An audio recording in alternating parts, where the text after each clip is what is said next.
Thanks for flying with us. We are interested to hear from you. You can reach us at starlordspodcast@gmail.com.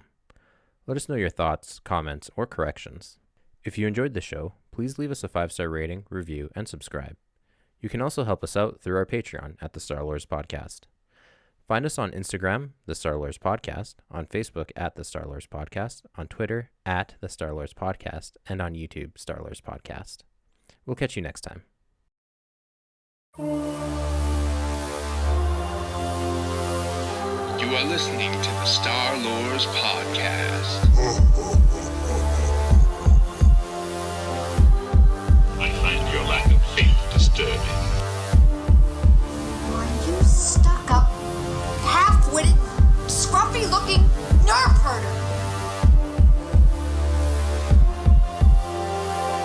But I was going into Toshi Station to pick up some power converters.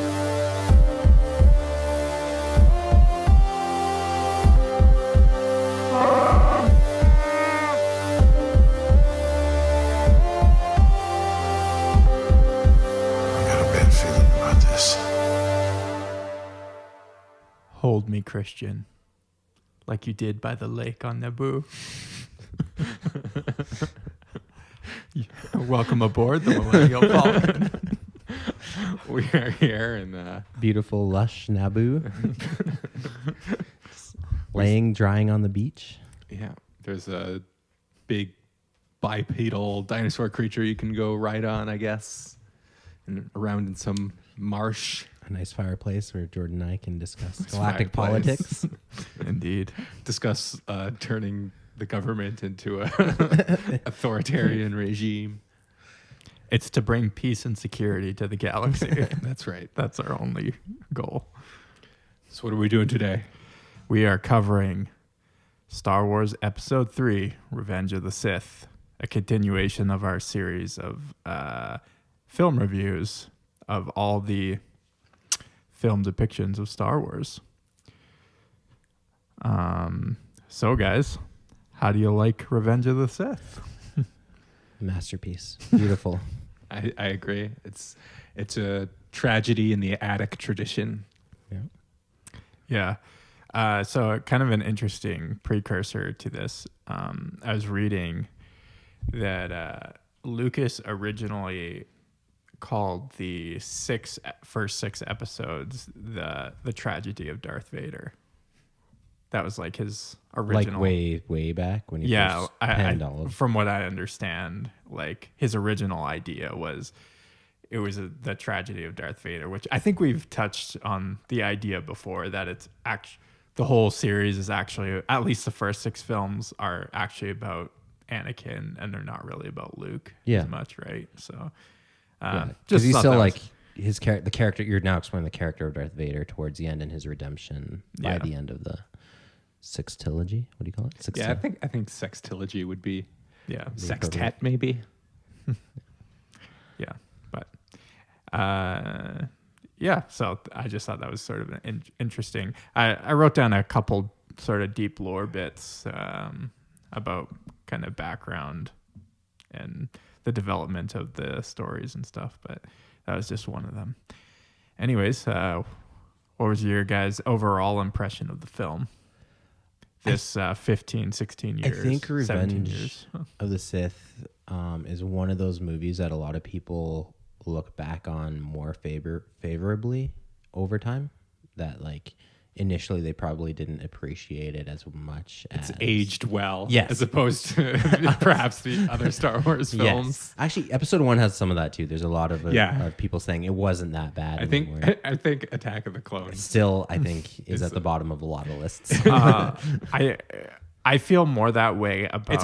It's not necessarily the worst, but it's aged the worst. Time's been least kind to it. Yeah, I would agree. I feel more that way about Episode 1. But I always liked Episode 3. There was never a point where I was like, I always thought it was a very good movie. I did too. Part of it, I'm trying to get away. I'm gonna have a lot of nostalgia goggles for this, so it's hard. It's hard for me personally to like objectively analyze it. And I was probably in high school when it came out. Yeah. So I also don't. I mean, you are supposed to enjoy movies. Nope, it's only for art is supposed to be pain. So, You don't necessarily have to look at it like a calculus problem. I was no, but I'm trying to remember what the general critics and like the the audience general scores were. I feel like it was kind of like a middling thing. I guess we could check on Rotten Tomatoes. I'm pretty confident it got better reviews than any of the. Yeah, it was the most appreciated Yeah, of the three. I think a lot of people, the sentiment was like they're happy it ended the way it did because they felt like the previous two were kind of a train wreck at the time. Yeah. So. Yeah, but it still, I don't think, was as popular as it could have been, even if it got released. I think it just lost so much momentum after the first two movies. That's exactly what I would say too. Yeah. It's like people were so disappointed People with the first were, two. They just they like, had didn't Star even- Wars fatigue. It's That much doesn't like exist. It's a the conspiracy. no, it's much like the new trilogy as well, right? Like, I think you just look at the numbers, the box office sales, like from the first one to the last one is just a decline, right? So, and I don't know what the box office was with the prequel trilogy, but I'm sure it was a similar trajectory. Yeah, but they're already like just through the gaze of history. There's already people now reviewing those three movies and having second opinions. So, yeah, which I'm happy for. But that aside, we're talking It's about kind of our episode bread and butter here. yeah. I mean, The original Second Opinion Star Lords podcast. But like we like to do in this podcast, going back and visiting kind of some old stuff, and Revenge of the Sith is probably, of all the Star Wars films that have been released, it's probably in my top 5 pretty easy. I think it's probably 4 for me after the original. Yeah, it's definitely probably my favorite personally. Oh, really? Yeah. Okay. I have why is that? So I have some personal biases at first I'm going to own up front. I love non-traditional stories. I don't really like happy endings. I like when sometimes a hero loses. So tragedy is like right up my alley. I've always loved the idea of the fallen hero archetype. Yeah. Like Warcraft, Arthas, and just having that like noble paragon fall. Yeah. Is such a powerful story that I personally enjoy. So I need like that. Lucifer. Yeah, exactly. Paradise Lost kind of situation, right? And I also said in an episode previous, I don't remember, but I believe I said like that Rogue One was the only film that was like tragic in that way, and I completely forgot about this. Yes. Revenge of the Sith. Revenge of the Sith does not have a I'm like overly happy ending. actually Star Wars now actually has a pretty good record of like not just doing sort of typical happy endings, you know. Yeah, and anything that just strays away from the Hollywood formula, I'm 100% in favor for. Which in also could be used as an argument against the hero's journey, because Revenge of the Sith is very much a departure from what you might be able to predict. I'm sure you could fit it in the slots, as everyone does, but I think Lucas is being more creative and less perhaps reliant on like a framework. If you just think about like the final scene of him becoming Darth Vader, that is it's like the anti-hero's journey, right? Like he's and this is why I hate the hero's journey, because you can always make it fit. No, but like an octopus. It's obviously what he's doing. It's obviously what the director is doing. Is because right in that scene, it's juxtaposing the birth of Luke and Leia, and it's like the birth of Darth Vader, right? Like it seems like obvious to me that that's what Take your the filthy message. ideas and get out. That what you just said there, the birth of Darth Vader. That was sort of the thrust of our Darth Vader episode, where we didn't do it like a normal biography. It was starting from when Darth Vader was born. Anakin is and I push it a little further. He's not really Darth Vader till he's in the suit. Then he's born. Because he earns the title first. That was the thing I thought about the film, But he does earn the title first. Yeah. Just to jump into the film a little bit, there's a scene where Anakin kills, or doesn't kill, he disables Mace Windu, and then Palpatine finishes him off, and then he christens him Darth Vader, right? Yeah. So I will say that I cheated again, and I read the graphic novel. And it's weird that in the graphic novelization for this scene, you don't get the lightning part. Oh, really? It's very weird. That's weird that they would omit that. They just seem to skip it. It might have So been how does something how does he die? You know, I actually believe he graphic. just gets force thrown. There's just no Oh. lightning arcs. He just gets thrown. like out the window. yeah, out the window. Okay, so with comics, it's total. But they do rabbit force trail. lightning in comics No. quite a bit. Yeah, hear me out though. Sometimes there's a loss in translation when an artist and a colorist is working on a project. Okay. So I see that a lot. I read lots of Conan the Barbarian, and sometimes where like things are obviously supposed to be like a blood smear gets miscolored and things like that, or you know, like if someone drew lightning marks on the paper, it didn't necessarily translate through to the coloring, and then the colorist just ignored it or didn't see it or thought it was a mistake. Other side of that is so a lot of the comic books get written before the movies are actually released. Oh, And so they're working off a script. Yeah. Oh, So okay. they take some artistic license in scenes that might not be finished or completed or things like that. There's definitely like you could do a list in the graphic novels of Departures. sort of discontinuities. Yeah, between and things. that's probably the most likely reason is you find that in the other graphic But other novels of ones the movies too. that I found seemed more like rooted in text, and like this one just seemed possibly like an oversight. I was like, And why is that is just doesn't as he have likely. Because I think they even skipped the part where he shoots the lightning at Mace Windu, and then Windu reflects Yeah. it back to him, and that's why You he also gets all notice aged and stuff. Right? Comics aren't always a scene for scene But then it's just like it jumps from him normal Palpatine face to Gargoyle Palpatine, right? And which doesn't look much better drawn than it did. Yeah. on. but sorry, off Ian- this Ian- rabbit trail. What was his name? Ian McDermott. Yeah, Ian McDermott. Yeah. Had to wear that terrible loaf. Yeah. But on Ian McDermott, I think he. Hold on. Go back to we totally rabbit trailed from Okay, what was something the you were point? saying. You were saying when Darth Vader's christened. Oh, I was just making the point that could technically be when Darth Vader is born, Right. Because he Yeah. gives him the title of Darth Vader, Yeah. and he goes and kills some younglings and fully embraces the dark side, right? So, so Ian McDermott I thought was very strong, as well as Ewan McGregor was very strong in this film. It was hard for me with Hayden Christensen. He's not a bad actor. He's not. Have you seen him in anything else? I actually do I think he haven't. had a couple of moments in Revenge of the Sith that weren't nearly as cringy. Oh, as, no. as they were in Attack of the Clones. It was definitely A marked improvement. An improvement. Yeah. And actually, like when he actually started going dark, it got better. And by the time, like, you know, his face is yellowing and his eyes are red. Yeah. Yeah, I was gonna say I think like one of the standout moments is when he's climbing up Oh, the yeah, lava. yeah. He's all burnt. And he's yeah. like, and he's And he's just like- like still you can tell just in his eyes that he still thinks he's gonna be able to kill Obi-Wan Kenobi Yeah. with He's his just one so robot. You know, enraged. it's actually kind of, that scene was so excellent because he was just like completely demented, right? And he was like, I hate you to Obi-Wan, right? And that was actually like a moving, I was even You felt still watching it. I still felt like Obi-Wan was like, I loved you. You were like a brother, right? And that, like, I was like, oh man, such a crushing emotional moment, you know? But I thought that was like the peak of Hayden Hayden's. Christensen, you know? Everyone listening to this, do yourself a favor and go watch him in some other stuff and then come back and watch Star Wars. I am a strong believer that his acting was reflective of George Lucas's Did you direction. see hit actually he teamed up with another Star Wars alumni, Samuel L. Jackson, in the movie Jumper.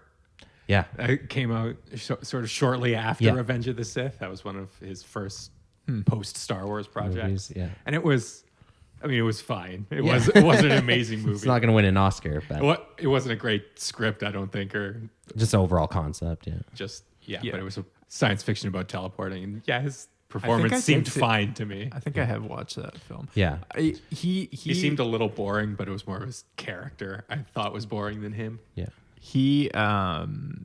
Hayden Christensen certainly got a lot of bad dialogue, and it's hard to outact bad dialogue. Yeah, exactly. Right? If I give you the worst line in the world, how are you going to present that back to me? yeah, that's an uphill battle.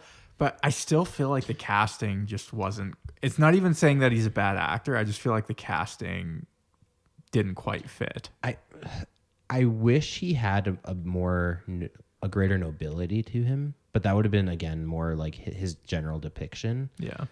Earlier on, so you feel a greater fall when he falls, and so like, oh yeah, this totally makes sense. A whiny brat turns into like Dark Lord. But I do want to say that I think there's a certain similarity in Anakin's character, especially prior to becoming Darth Vader, to get inheriting that title, where he reminds me of like mass shooters. That's always the joke. He's just like an insufferable little snot. Kind of. And next thing you know, he just kills a bunch of kids at the temple. And then No, but No one's surprised. No, but the even teachers didn't intervene, even though they saw the warning signs. So I almost think he was like playing it properly. He was playing it as written. It just happened to not be a very charismatic, likable character. could be the case. However, like even prior to him becoming Darth Vader, he's still supposed to be a very, very talented Jedi. Like that's what I'm saying. He should have played. They should have played more of the paragon and nobility to him to make that fall even more crushing. Yeah, totally. Which incidentally, that's kind of why we get the Clone Wars series, exactly, though, right? And that is exactly one of its greatest strengths that a lot of people overlook. Is it makes Anakin such a hero and a sympathetic character and like someone you could look up to, and that. A lot of people now, after watching the Clone Wars, go back and watch Revenge of the Sith, and they don't see the Anakin from episodes 1 and 2. They see the Anakin from the Clone Wars. And if you put yourself in that mindset, you can appreciate it so much more. So there's also a lot of I should have written these down, but there's a lot of there's a lot of lines that were George Lucas obviously must have had the Clone Wars in mind, like a saga at least, because a lot of the Revenge of the Sith was like setting up for that. Like a lot of the lines that were said, and like they would just give offhand comments about a battle that they had or something. Yeah, it was like a series of payoffs in Revenge of the Sith for whatever happened in the Clone Wars. Yeah. Right. That one's tough because the Clone Wars again was this big media creation. They took the ideas that and what they learned from what was that one, Shadows of the Empire project, right? And they tried to mimic it again with the whole Clone Wars project. But the Clone Wars animated series came out long after, so I don't know. When did the Clone Wars come out? So the movie came out, I think, in 20. You could probably Google it right now. No, the movie came out like the Clone Wars movie. Yeah, so there was an animated movie, and then the series I've seen that the kicked off the series. Movie, and the animated movie isn't even that great either. Yeah, I remember being fairly disappointed with it. But the series is really that was like the pilot. For exactly, for the rest of the series, which definitely redeems itself in the end. But so Revenge of the Sith comes out 2004, I believe. Yeah. But you don't remember when Clone Wars came out? No, out? I think it was in the early aughts, like 2010. Okay. Yeah, and then there's like the Samurai Jack style Kennedy miniseries. So that came out way back when the actual project was in full swing. I think that's 2003. We even get like some of the clone characters that we see all throughout the Clone Wars. Are they introduced there, like Rex and those guys? No, they're new creations. Gennady I don't know how to say his name. Yeah, Tarkovsky. Who's also, if you haven't seen that animated Clone Wars, definitely go watch it. Definitely highly recommend it. It has its own unique take on it. But that came out alongside the whole project. Speaking of like non-traditional narratives, that's very much... Yeah, exactly. And he doesn't do so much character focus. That comes later. And he does focus on Anakin and Obi-Wan more so than the clone characters. Clones are very rigid. There's a couple of cool outstanding characters like Captain Fordo and stuff, but they're never really named on screen. They don't have a lot of lines other than like, yes, sir, no, sir, right? So a lot of the other clones character arcs came from the Clone Wars much later. But we're getting more into the Clone Wars than Revenge of the Sith. I think the Clone Wars does like really bleed into the Revenge of the Sith, and I don't know if Lucas was trying to do this or if he had the idea of the Clone Wars, but there was definitely a few lines in the film that were like setting. You know how Star Wars is. There's always like a line here or there that's a throwaway, and then it's like famously, of course, Obi-Wan's line about the Clone Wars in A New Hope, which is really where it all starts. Yeah, exactly. There's that, but you see a lot your father in the Clone Wars. Yeah, I'm guessing there's my like Alec there's the one line where what like Obi-Wan says something like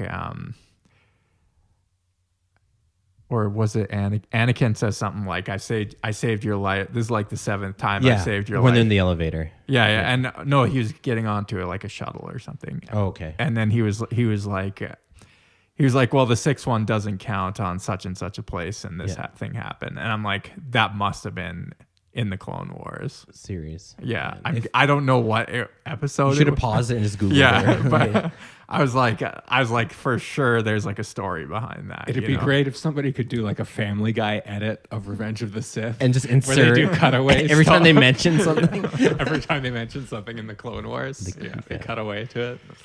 Anyways, I probably should have looked that up. Some fan with too much time on your hands. please. You'd be doing the community a service. couple other like really sweet Easter eggs was at the like very end. Moff Tarkin was depicted, and I have to say he looked way better than because that was an actual actor. Yeah. I don't know how they didn't do a super close up of him. Yeah, but the distance that they had, he looked like really convincing. But I was just kind of in profile, zoomed out. Yeah, it's like it was close enough to no?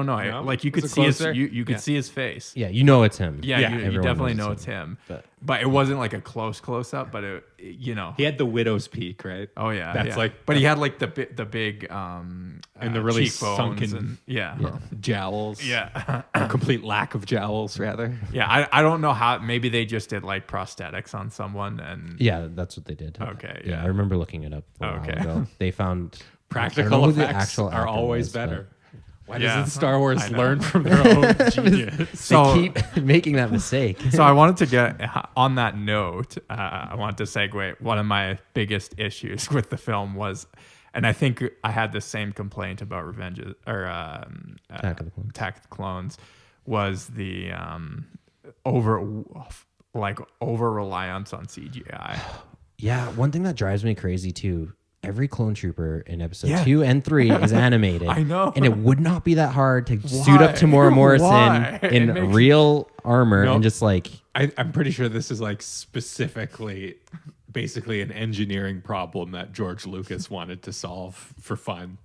It was how many times can we hit copy paste? How much CGI I can cram into there were so many sets even that were just like, you could have easily done this. Yeah, just made a real set and it would have looked way better.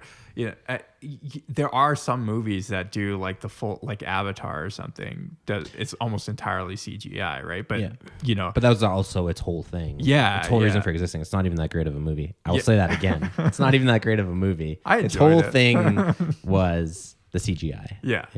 But it was done very, very well. Yes, and it brings you like it brings you into another world, whereas I feel like the overuse of CGI took me out of it a little bit in Star Wars. Sure, where I think for me, I think the lightsaber battles are the places where like that's the worst offender, especially in Revenge of the Sith, is that lightsaber battle could have been so much more interesting, I think, with just less CGI. There were moments where they just like made him do like a silly twirly flip in midair, and they CGI that. And it's just like, why? Yeah, just throwing CGI, because in a fight scene it looks really atrocious, and the scenes really pop in that duel. Which everything else about the duel is awesome, like the imagery on being on a river of fire and essentially surfing down this hellscape, like on Mustafar. Mustafar, the battle on Mustafar. That end of the CGI looks good, but then when they're actually chopping at each other, and it looks like a bad video game, like not even a good video game. There are points where they're just trying to put on a light show and they're not actually having a fight. The famous they're swinging at each other and not hitting each other. Then they like transpose that as like a rave. Well, there's this one little bit on when Kenobi and Skywalker are fighting, and they both like at the very same time spin their lightsabers behind their backs. And it's just To be fair, I think they were trying to show like a mirroring of their moves. Like one obviously taught the other how to fight, so he's mimicking a lot of the same moves. Yeah, totally. So there's a little bit of storytelling in there, but you can also take things too far. Yeah, it was just a little over the top, but yeah, I contrast that scene against a more memorable lightsaber duel, which I think we can all agree, the Duel of the Fates, right? Maul versus Obi-Wan and Qui-Gon, probably the best on-screen lightsaber duel. And there's like exactly no CGI other than the lightsabers, basically. And that one, they're not animating their bodies. Yeah. And that was a kind of the perfect one because it wasn't too over the top, but it was more active than the original trilogy. Yeah, it was definitely. I thought it was an upgrade from the original trilogy, but it also didn't start to go into like hyper Jedi mode. They go like full Marvel comics essentially in Revenge of the Sith. Like these guys aren't even human anymore. At first, Jedis were just like a little bit better. Yeah. Now they're full on superheroes. Yeah, pretty much. Yeah, it's those are like my biggest complaints. Like I don't know why they would CGI Yoda entirely and like not use puppets. Yeah, the original. Because how's he going to do backflips and fight the Emperor? Well, I can understand for certain scenes you would CGI, but for the entire like for every, I guess I can maybe understand if they wanted to like emote his face a little more or something, they would CGI it, but still. So back to bring us to the beginning of the film, our first scene is that epic dogfight above Coruscant. I love that opening. That was actually such a great opening. Yeah, so good. And carrying on that grand Star Wars tradition of beginning a film with like a space battle, right? That's like A New Hope. Not just a space battle, a Star Destroyer. And specifically a Star Destroyer. Well, it's not a Star Destroyer. It's not actually, but it's the Venator class version. Yeah. Breaking onto that. The prototype of the Star Having Destroyer. a sweet duel with Count Dooku. Yeah. Yeah. So Dooku is racist against robots because he calls Anakin's arm disgusting. So that is actually built into the lore. Yeah, I know. Where cyborgs are discriminated against. Yeah. It's a real problem in the galaxy what do you far away. Call it? Cyborphobia or something? Cyberphobia, I guess. So obviously they had to get rid of the Dooku character. Yeah. And very early into the movie. I think that's also a bigger misstep of 1, 2, and 3. Grievous, I think, is a very missed opportunity, very big missed opportunity. Yeah. The characters of Maul, Grievous, and Dooku could very easily been one character that you could be more invested in. And it's interesting; they're all also serving the same function, right? Of Exactly. just being the apprentice to the Dark Lord of the Sith. So they very easily could have been mixed. However, I did read an interesting comment recently saying that each one mirrors Anakin in a different way. And each one is also sort of getting closer. Like if you look at a prototype for Darth Vader, what he eventually became. Yeah. It's like you can sort of see that Palpatine's like experimenting on each until of he these gets it right. apprentices until he gets just what he wants in Darth Vader. Yeah. So there is an argument to be said there that people often will fire back at people like me who are saying like the purpose could have been served by one character, but it could be one character you could be better invested in. And the character of Grievous himself is way more dangerous, way scarier in every other iteration of the Clone Wars, like the TV series, and especially Gennady Tarkovsky's interpretation of the Grievous graphic novel. Stay tuned. Yeah. But yeah, he's very much a missed opportunity in this. He's just like this cowardly, even though he's massive, he definitely can hold his own against Jedi. You've seen it done so many times. When I read the Grievous graphic novel, I really thought about the concept of Grievous, and that's something that stuck out to me, was that he was a real missed opportunity. Yeah.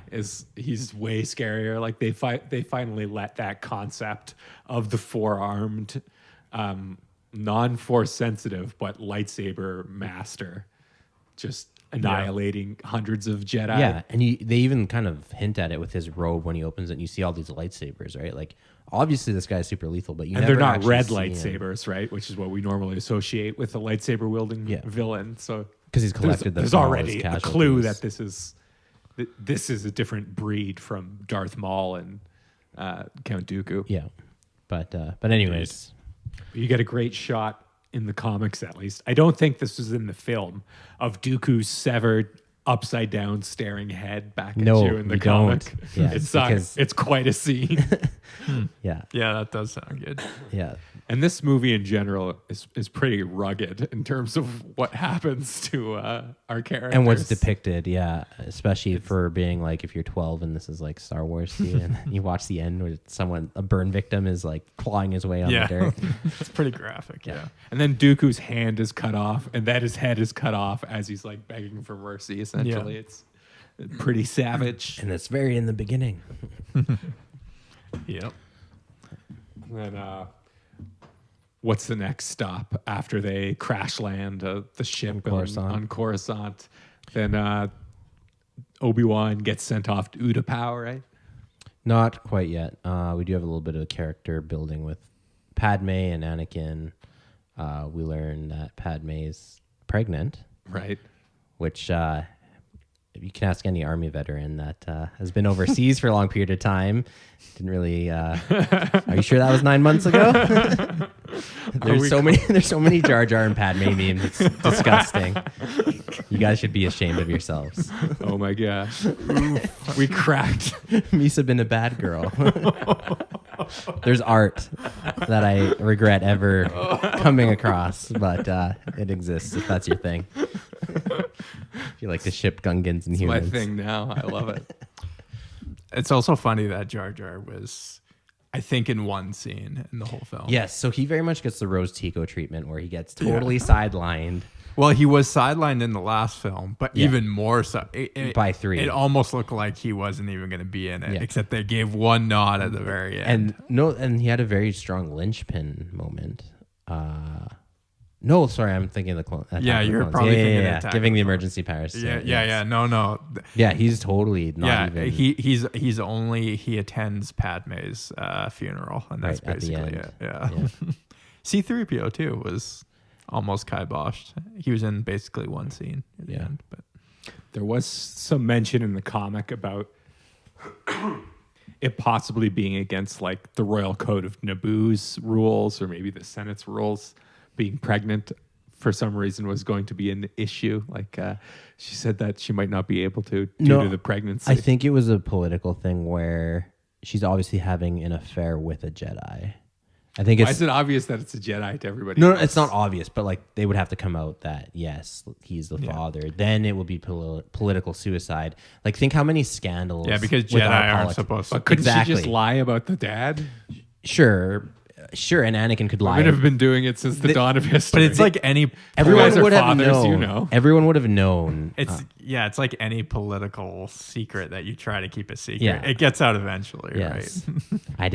I did not have relations with that woman. Exactly. But yeah, I think it was more the fact that he was a Jedi.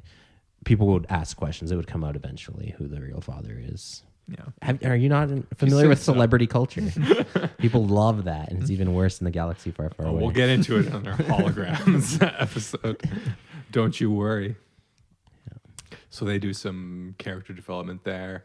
Then we're off to Utapau, where we see some feathered dinosaurs that Obi-Wan rides around on, which is Star pretty Wars cool. is very much ahead of the paleontological. Well, I think thing. they were actually the feathered dinosaurs had been. They were They'd discovered already in been- like the late 90s, I think. yeah. And they were also thought to exist before then. It's just they didn't never have found a actual fossilized proof. feather. Yeah. This on DinoCast. So at one point, when Chancellor Palpatine, then after we get some random battles and things, I don't know, do you have anything particularly enlightening to say about that section? Just more heavily CGI clone trooper action. Yeah. I love Revenge of the Sith. I think at the time I was disappointed in the lack of clones being showcased, but that's a personal bias. I love clone troopers. Clone Wars really hit the spot for me, but we get very little clone on human development.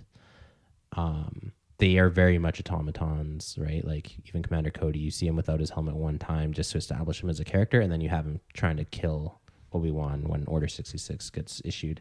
A lot of the clone character development comes much later. And I also wanted to say one of the craziest gambles I've ever seen is the introduction of Ahsoka, supposed to fit in to this movie. Because watching Revenge of the Sith and then watching the Clone Wars series, you're like, how the heck how are you going to retrofit this character that's supposed to be so important to Obi-Wan, to Anakin, to R2-D2, to even clone troopers like Captain Rex, into a movie that came out so long ago. Yeah. And I think they did a pretty good job. Obviously, it's a little weird if you're watching them now, looking back and there's no mention of her. No mention at all whatsoever, right? They did, if you do finish the Clone Wars series, they do explain it away in a way that makes sense and it's cool and everything. But there is that kind of lost element where like someone would have said something at some point. There's no way they would have had such an epic. Yeah, it's hard to imagine. Yeah, exactly. And then characters like Commander Rex and things like that, like just having no real interaction with the clones. The clones are very much background characters, just meant to move the plot along. But I think that's a real missed opportunity in the movie itself. And you really feel it at the Battle of Utapau, where you have just like cool mindless robots and mindless clones killing each other. You're not really dinosaurs. Don't forget all the dinosaurs. But you're not really invested in the action, you know? Yeah, that's how I feel about it. Yeah. And then we get next up, the next sort of big plot point is Palpatine turning Anakin essentially into a double agent, right? Yeah. He appoints him to be the special envoy or emissary to the Jedi Council, and which is like, it's pretty obvious that he's basically being sent there to spy, right? Yeah. And then the vice council, versa. Yeah, the council. Where the does it. council And then asks the council him to tries spy to make him on a double agent, right? Right. And he, for the first little bit, he actually is on the side of the council, Right. Yeah. and turns Palpatine in. Which is just zooming back. There's this moment when Palpatine's making his pitch, and the line is, "I need your help, son." And I think that's a very operative word for Anakin, obviously, who's an orphan, and then we know Palpatine's been like grooming Anakin like an abuser for years, and he's finally ready to spring it on him. Yeah. And he says, like he calls him as if he's his son, right? And he's obviously fulfilling that desire within Anakin to have a father figure. Which I think we know Obi-Wan's his brother, not his dad. Yeah. I think that's a missed opportunity too, is showing more of that like relationship. They could have done a lot more character building between Anakin and Palpatine. You have these one-off scenes, right? Like, you know, when he kills Dooku and stuff, but there's nothing that backs it up. It's very like paper thin. Yeah. That's also fleshed out a whole bunch in other material. in the Clone Wars, yes. series. Also, I think kind of, especially in the dialogue between Palpatine and Anakin, it definitely made me want to read about Darth Plagueis. You know, I almost feel like we should probably review the book. Plagueis book. Yeah, the Plagueis it is book. one of the better ones that a lot of fans in the community like rate very highly. It's very good. I read it a few years ago, but I think it's worth another multiple reads. Yeah, I would totally read it. It's not. I don't think it's super long either. Not a heavy read, but in opposition to what Anakin is expecting, he doesn't get promoted to the master level. When he episode 3 is so heavily memed, it's so hard to talk about without degenerating. So what's into the meme just here? What's the meme? We don't grant you the rank of master, and there's just so many memes of like, we don't grant you the rank of this, or like calling Anakin a master, or like the one thing you're not, and it's a master, and it's just. And Anakin just hears all those meme lords in his head. That's what really turned him to the dark side. Making fun of him. It's like, it's all your fault. I'm gonna kill you. I think that would turn anybody to the dark side. But Ki-Adi Mundi zooms into the council meeting. Yeah, way ahead of the game. He's working from home. He's fighting on Megiddo. Yeah, maybe there is like a pandemic or something. The bonnet and cough. And then more to the grooming party with Palpatine and Anakin. He invites him out to the opera, which I found funny, just in that like very literal allusion to space opera. Because Star Wars is, after all, a space opera. Yeah. Now they're at an opera. And we always like to say, you know, space Jesus, space Bigfoot, space, etc. Yeah. And now we've got space opera. But they The didn't Coruscant opera. They didn't do it first. Bruce Willis. Yeah. Yeah. The Fifth Element. Thank you. Yes, they are the Oh, originators yeah. of space opera. But Although Twi'leks apparently exist in the Fifth Element. That's true, Because too. there's basically a Twi'lek. She's even blue. I think it's the girl who's singing the no, opera. because she had a very distinctive triple Oh, maybe it's only breast, so which are not a sign of Twi'leks. So. I thought that was Total Recall. Anyway, Oh yes, it was. Anyways, carry on. We're getting way sidetracked here. another important very Star Wars it rhymes line from Palpatine. Good is a point of view, when he's sort of explaining Yeah. his From a certain point of view, yeah, it comes from up. a certain point of view, the From my Jedi point of- are reveal or whatever it is. Yes. Exactly. And the next big line we get is this is maybe my favorite Star Wars line of all. Is so this is how liberty dies. Oh, yeah. with I was literally thunderous when you said my applause. favorite Stars line, literally popped into my head That's the too, one. It's such a quotable line. and very it's, very relevant. like the best dialogue in the entire Lucas series. has ever written. He really redeemed like the whole Yeah. Phantom Menace script with that one line. Because you could imagine that coming from. Although I don't know if he actually wrote the script for I don't know, Revenge of but- the Sith. You could imagine that coming from like a historical figure saying, that, Yeah. you know, like you don't think it's like Queen Amidala. Yeah. I would really hate it if a listener emailed us next week and said that this actually was I've pulled looked from an old quote. So I've looked it up and I can't seem to find Find it anything anyway. that would verify that it came from any other source. So possibly, but not that I know of. If somebody knows, let us know. And try and subtly insert it into like maybe your high school history class. 'Cause Yeah. that's a great quote. Padme Amidala. Yeah, it's very prescient. And so then the next big thing that happens, of course, is Darth Vader. Hold on. Big key point is we have the death of the Republic and Yeah, the rise yeah. of the Empire in that scene. One thing that is interesting and very cool about this is that it's not a hostile takeover, very much like Padme says. Yeah. It is very much the Empire is installed with the consent of a majority of the galaxy. Right? Everyone is in favor of this move. And it's under the auspices of peace and, And security. security, yes. Those are like the two words that Yeah. Palpatine repeats. And it's very much for the time. This is coming out like I think just after the Patriot Act gets passed. In the States, so it's very much tied to not modern, current political events of the time. There's a word for that. That's totally escaping me. Contemporary. Thank you. Contemporary politics of the time, which was like you have this republic as the United States The rising specter of the surveillance state. and tyranny and everything that comes with it, and obviously the war in Iraq and Afghanistan and everything being done for your good, security for your good, and getting your consent in partaking in and a lot of that is even that rhetoric is starting to bubble up again with, You with the hear it. newest administration. Yeah. So it's a little concerning, but it's always a prescient line, Yeah. right? And it goes back as far as the Roman Empire too. Yeah, totally. So carry on. So Darth Vader is knighted, I guess. And of course, we know the fun games he gets up to at the Jedi Temple. Another scene I wish they had more of. I Yeah. wish we could see on screen more of the More destruction. kids getting lightsabered. Not that necessarily. Yeah.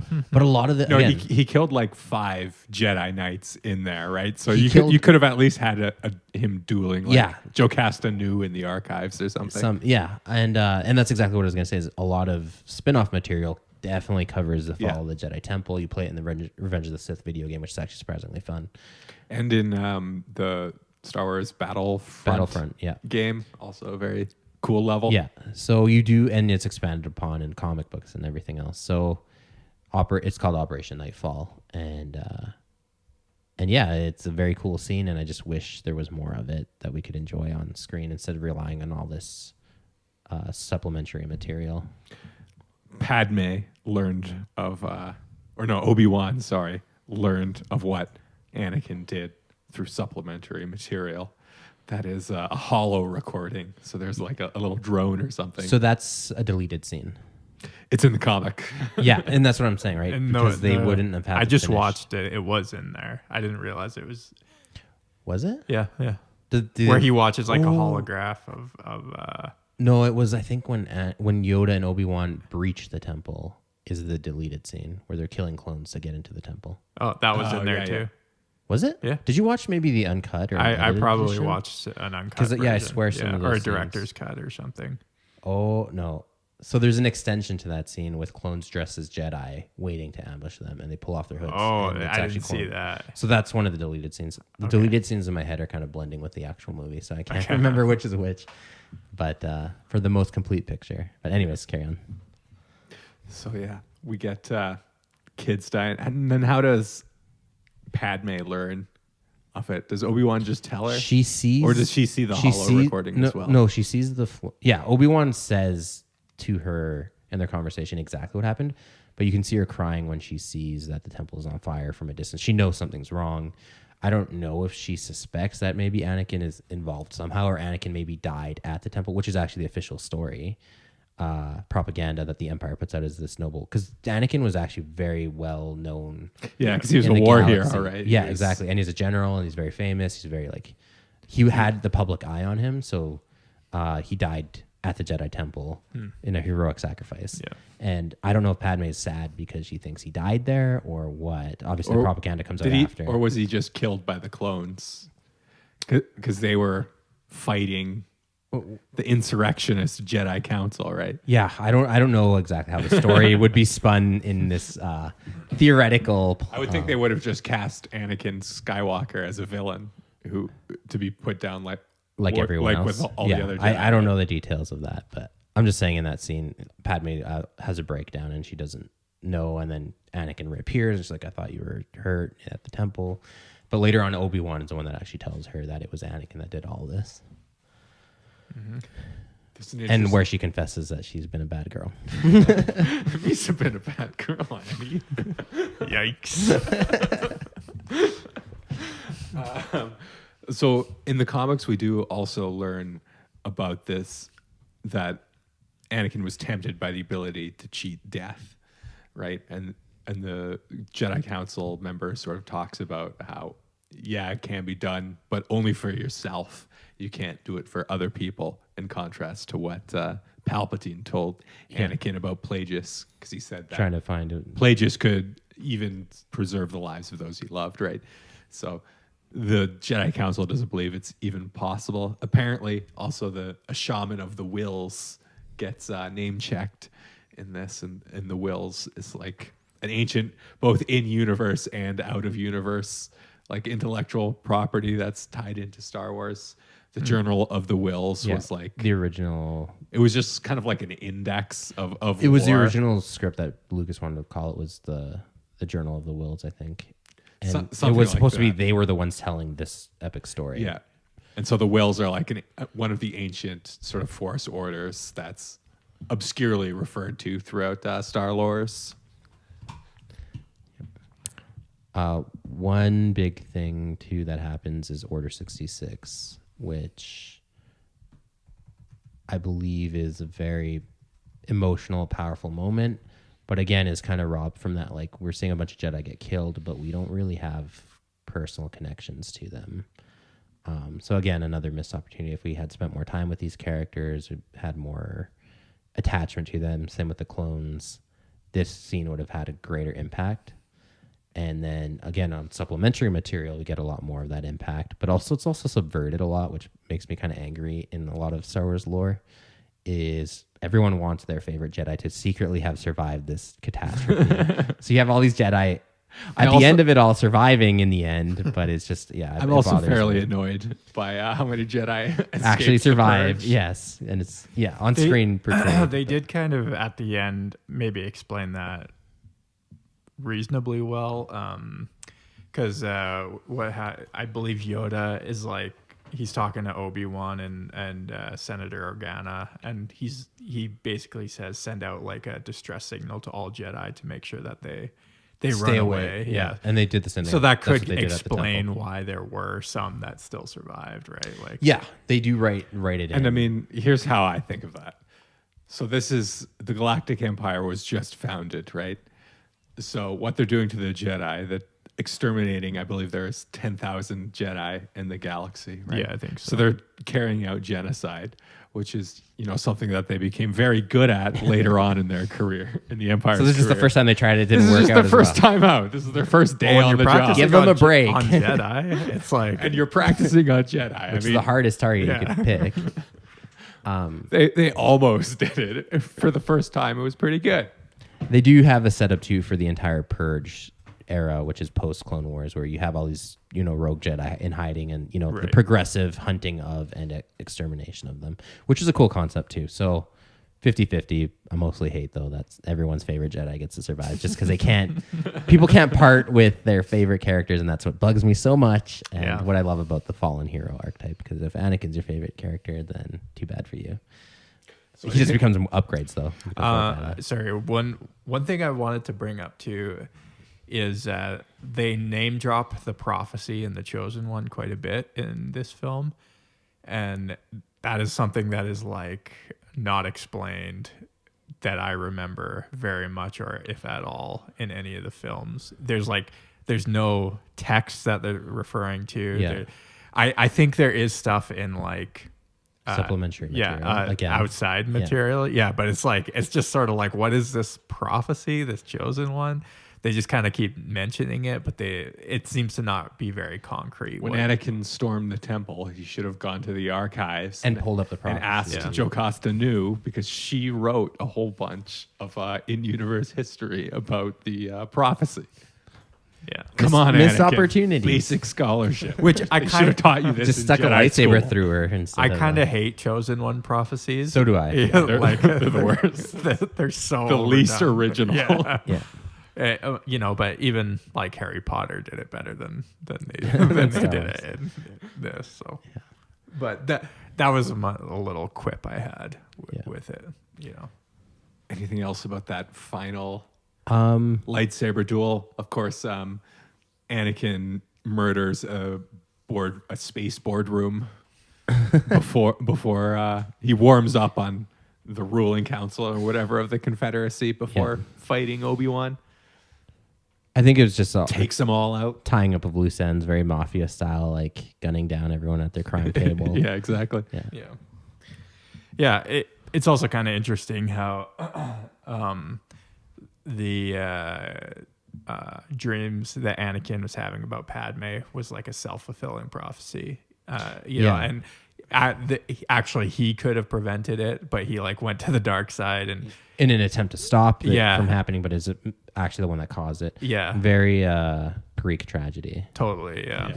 You can't escape your fate. You're the one that instigates your own. There's one play in particular that is very much this. Like it's totally don't escaping remember, my mind. But Also, the idea of hubris is Yeah. very central to the Greek sort of tragic story cycles. Yeah. Is that this idea of people trying to become gods and like step above the natural order, step out of their role. step out of their role, which is what Anakin was trying to do, right? He was trying to become Mess the with the master. natural order of things. And I think, but he's not a master. if anything, like Star Wars it's all about the failure of hubris, right? Like the Jedi Council themselves were hubris, And paid the price, too. Palpatine even. by the everyone end of is. it. Yeah. Everyone's full of it. They're all bad guys. Yeah. What is this? They all just they were too overconfident in their own abilities, right? Yeah. And they were too short-sighted to see what was happening right underneath their noses. So. Yeah.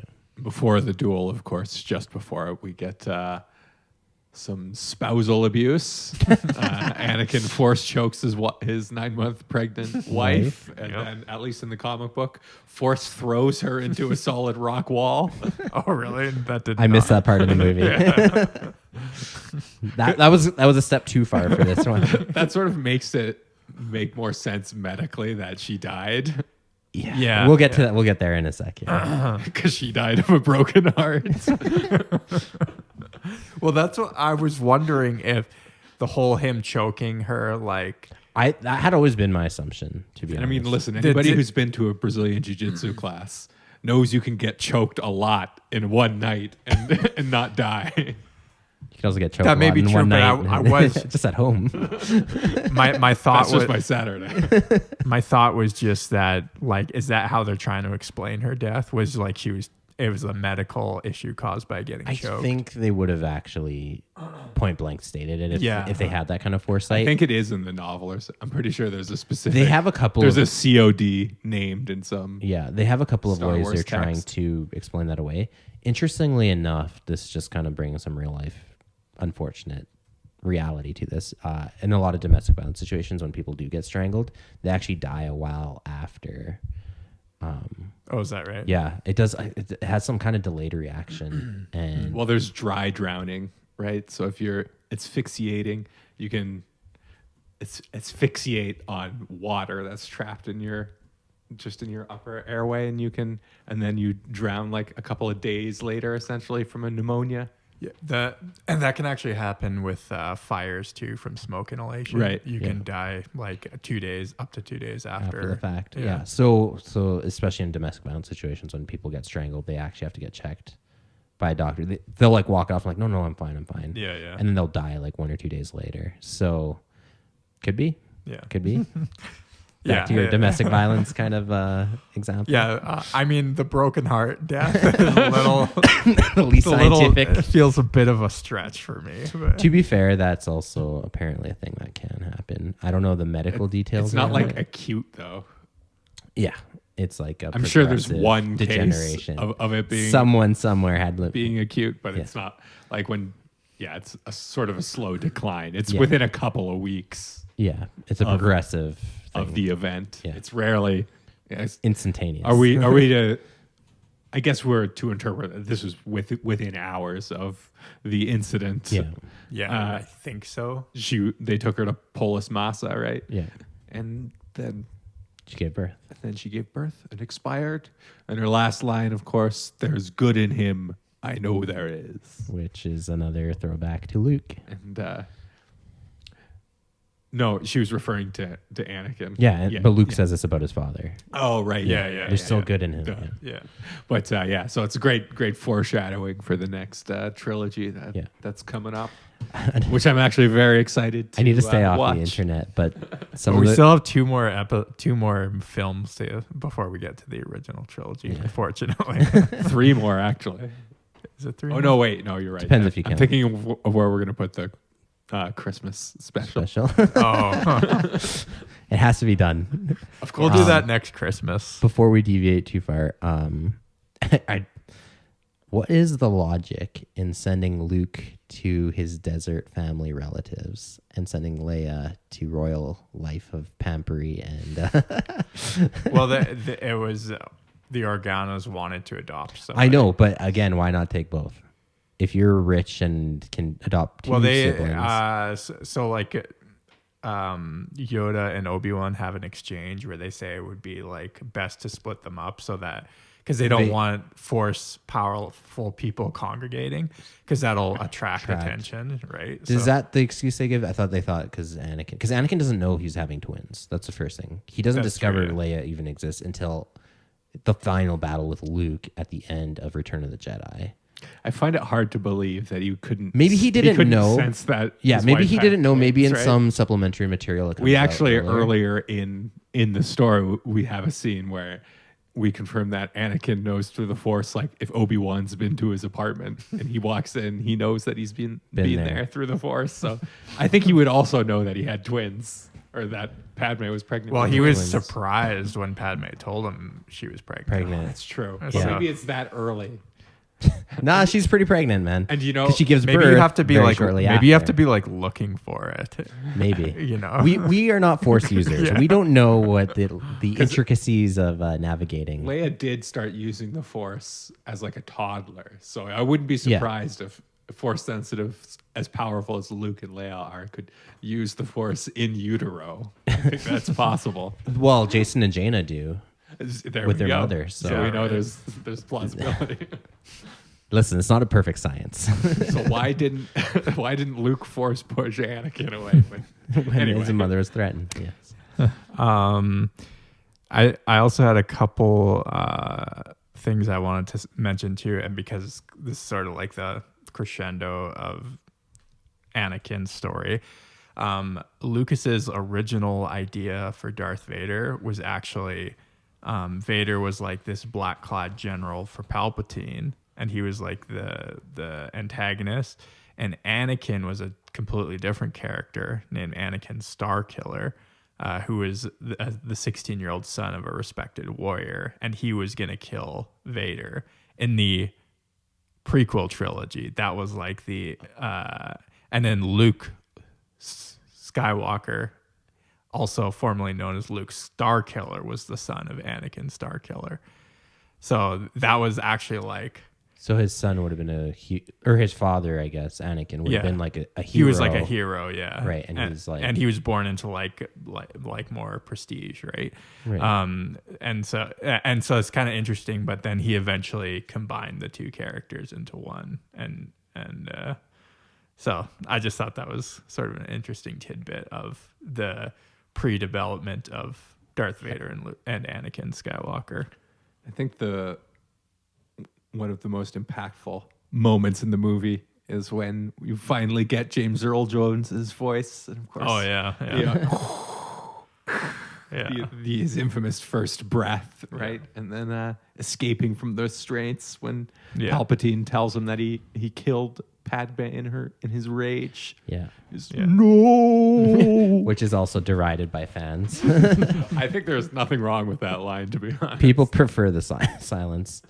And then you have a lot of obviously Frankenstein allusions to when Anakin is being rebuilt. It was very Frankenstein. Yeah. And there's like no other organics in the operating theater. All the it's just Palpatine and then a whole bunch of creepy spider-looking droids. Robots, Also, another interesting deep lore tidbit is the Sith were originally conceived as a paramilitary group created by Palpatine to carry out his bidding. And this was Lucas was originally inspired by this group called the Schutzstaffel. That I don't know if I'm saying that right, some German word. But this was a paramilitary group that Adolf Hitler used as sort of like a secret army or something, highly specialized brown shirts. Anyway, so the Sith were like originally, almost think of like the Knights of Ren or something in the new trilogy. Like they weren't even like what they kind of emerged to be was like this dark side religious sect, but originally it was just this like paramilitary that was did the bidding of Palpatine. So and which obviously was drawing heavily from World War II. And like you said, like the so SA. Just some interesting thing. The whole name of the movie, Revenge of the Sith. Like what the Sith originally were not quite what we know as important as they actually became, right? Just interesting to see and even the title has obviously like a mirroring with Return of the Jedi, Revenge of the Sith. And actually the original title for Return of the Jedi was supposed to be Revenge of the Jedi. But good choice, actually, changing that word. Lucas thought it sounded too out of character for what he wanted the Jedi to be, so he changed it to Return, and then obviously Revenge of the Sith. Return of the Jedi is more because the Jedi don't take revenge. No, exactly. He thought it didn't fit their character so well. One big this whole Kashyyyk, all the Kashyyyk scenes we kind of skipped over here. Everything about it is just fan service. The fact that we go to Kashyyyk, the fact that we see all these Wookiee warriors. They just wanted an excuse to have showcase Wookiee do Chewbacca. something. And Chewbacca even makes an appearance in it, which I'm not... It's not the worst offense for Star Wars fan service. Chewbacca is old enough to easily have been serving in the Clone Wars. I hate... It makes the galaxy small when everyone knows each other and everyone has to be someone. That's true, yeah. But then again, this is my old canard now, it's very much like a Greek tragedy. That's kind of like all the characters are sort of connected in similar ways in Greek plays. So it kind of makes sense that they would all be in the same sphere. Sure, yeah. And then obviously you have Yoda being Yoda, directing the battlefield there. And yeah, Wookiees are sweet though. Tarful is one of my favorite Wookiee commanders. I thought it was cool. I didn't really have an issue. Yeah, I'm not complaining. I was just Yeah. saying what it was and you finally get to see where Chewbacca's from. Yeah. Did you guys also have you ever noticed that the Millennium Falcon, or at least a YT series freighter, is depicted on Coruscant? I didn't. I did not notice that. It's in one of the early scenes. Is it? And I missed that. Yeah, I remember clocking this in the theater, and I'm like, I'm so glad I got that Easter egg. That's so obscure, but it's only in frame for like 2 seconds, and then it goes into a hangar that's like under the Senate building or something. It's a very you caught brief cameo. Look out for that next time you watch Revenge of the Sith. Interesting. Well, any more thoughts on the final movie? Well, it's a good thing that they ended the franchise there. Last movie? No, that's not true. Sextology. That's not true. They did release the Clone Wars movie. Okay, after. you're right. And we'll allow that one. So we'll review the Clone Wars movie, and then we're not removed. And then we've done all the Star Wars movies that exist. I heard there's some bad fan fiction that came out much later by some mega like corporation. But Didn't like a guy from Lost or something try to it? direct one? Crazy. Anyways, May the forks be with you.